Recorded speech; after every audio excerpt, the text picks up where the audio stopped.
নমস্কার বন্ধুরা, আমি শিলিগুড়ি থেকে বীণাপাণি শিল্পী। আমাদের টুকরো টুকরো কিছু আনন্দের মুহূর্ত।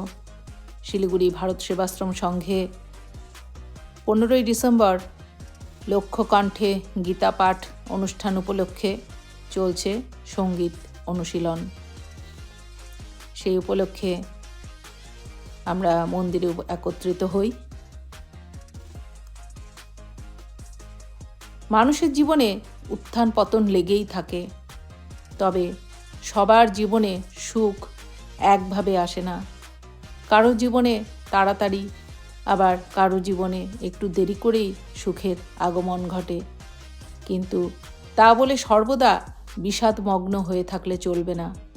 জীবনে সমস্যা যেমন আছে, ঠিক সমানভাবে তার সমাধানও কোথাও না কোথাও লুকিয়ে আছে।